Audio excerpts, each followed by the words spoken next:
Hey guys, I'm Nyph, the guy who buzzed his head after hitting 1,000 subs. Thank you guys for that. And today we're going to be discussing every way that you can acquire Annulith in Neverness to Everness. Now the first and basic one is you've got to redeem codes every patch.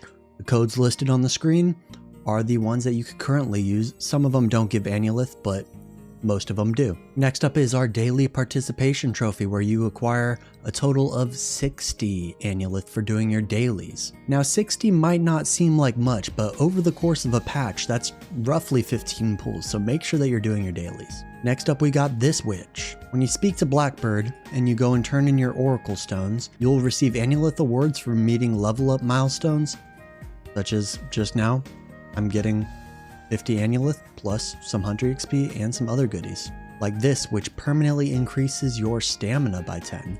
While you're visiting the witch, make sure that you click on the Lost Tales. Lost Tales will grant you a hidden quest, which when we go and take a look at the hidden quest, you go and complete this quest and you'll receive a daily Annulith reward. And then also make sure you do the treasure hunt blessing, which will mark a bird on the map so that you could gather more Oracle Stones to further level up your witch. Along with those daily methods, which are pretty basic, you see that little emblem right next to me on the minimap, the little dice. Those are anomalies, which when you clear anomalies, you'll quickly realize that that is Neverness to Everness's version of chests in Genshin Impact or other gacha games. So make sure that you're clearing these anomalies whenever you see them so that you could stack up that Annulith. You just run up here, clear out these bad guys, and reap the rewards. Right after clearing that anomaly, you claim this game's version of a chest, the 11 o'clock gift, and that's plus 15 Annulith. Speaking of the minimap and finding those treasures on the minimap, you have your exploration rewards, which not all of them grant Annulith, but acquiring dice is basically the same thing as Annulith, so make sure that you're doing your exploration and reaping these rewards. You'll also get other resources while doing so. It's a major benefit for us while we explore the game.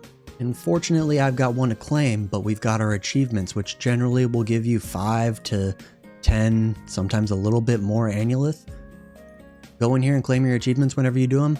Search for new ones to do. There's plenty to do, plenty to grind. On a similar note to achievements, we've got bond rewards.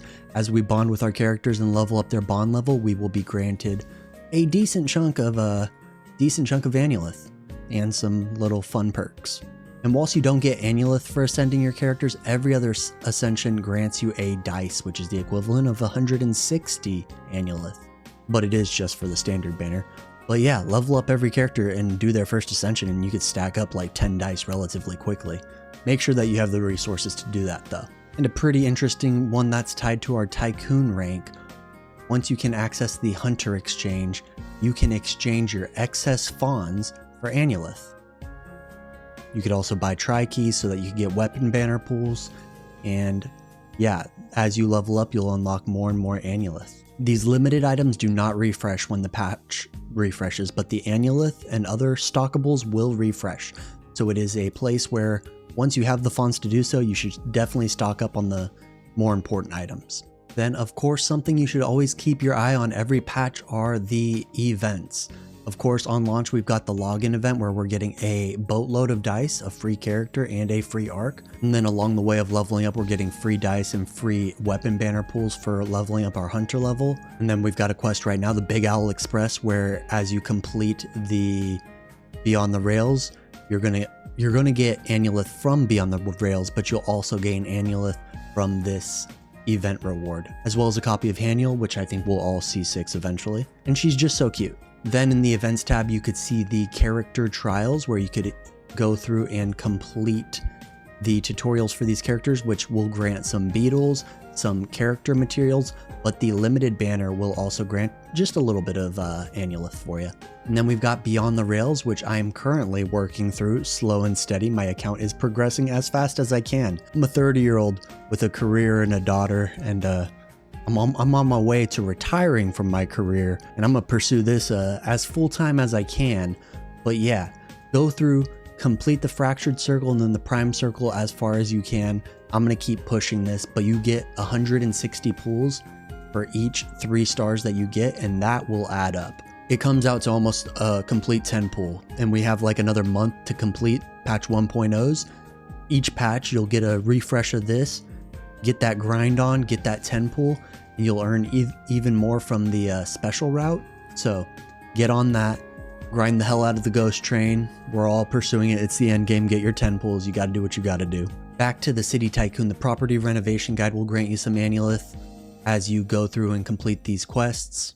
The cafe management guide will also grant you Annulith as you level up your cafe and complete these quests. And we could go through each of these hobbies: delivery, races, pink paws, swift travel, sea angler, all of these.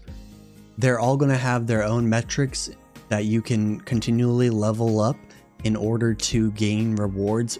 I could take up your time and go through each of these, but I'm not going to do that. Each one is going to have their own different rewards. Not all of them will grant Annulith, but like level up your fishing level, get that RuneScape grind, get to level 99. There'll be rewards along the way. And then of course we've got our hunter level. We're all on the grind. Every few hunter levels, every 5 or so, you'll get some pools or some Annulith that will stack up. You'll also get a bunch of resources and fawns along the way. Then if you open your mini map and take a look at the anomaly commissions, you can hunt these different anomalies and they grant Annulith for going through and handling them. And it's like a Pokedex. Go through, collect the anomalies, beat them up, and you'll be granted Annulith along the way.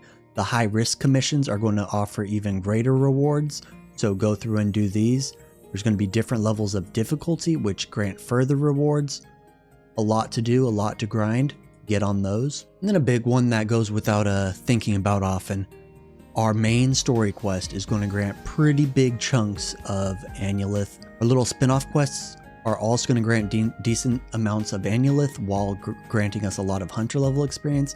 And then these little guide quests sometimes and these bond quests will give little tidbits of Annulith. So if you're ever bored, you ever need something to do, go through, grind these out. They're kind of the main quest line, so do those. You could also go through the tutorials for all of the characters. Completing these will grant tens of Annulith. And the basic tutorials are there. I don't know if I'd necessarily suggest doing these. They don't really do much, but if you need to learn to play the game, go and do these. Also in the events tab, something I forgot to mention is you get Annulith for collecting arcs. There are many arcs that you can go and unlock. There's arcs that are really good on specific characters, such as the Headless Rider boss. You fight him, you get the Raging Flames arc, and that's Haether's best in slot. Go through, collect these. You'll get Annulith for doing this as well as completing the boss for the first time, so do those. And then if you're looking to progress even further, go to your exploration guide, follow these quests, and you will gain a good chunk of Annulith at the end of each of these little quest lines. Plenty to do, hundreds of Annulith to be gained. Get on those. Now before I wrap things up with like my last little secret that I think you need to look out for while you're exploring Heathrow, you open your map, you see the characters roaming around, you could go and interact with them. This will often yield some Annulith. But while you're walking around, keep an eye out for glitched out vending machines and you might be in for a little treat. But those are all the tips that I have for every way that I thought of that you can acquire Annulith in this game, except for swiping the old Kitasan Black card. If you got it, you got it. Go and buy all the Annulith in the world. But congratulations to the winner of my Anomaly giveaway down below. If you want to join in on the next giveaway, subscribe and stick around to the channel. We are going to be giving back to the community everything that we can. Anything that I earn doing this, I really just want to give back and have a good time with everybody. Maybe upgrade my camera. It's probably pretty up there on the list. But thank you so much for watching. If you enjoyed this video, drop a subscription. Let me know down in the comments below if I missed any methods. I probably did. I'm only a man. But yeah, what do you guys think of the buzz cut? How bad is it? Pretty rough, but it'll grow back. That's what hair does. So that's cool. Thank you guys so much for watching, and I will see you in the next video. Peace.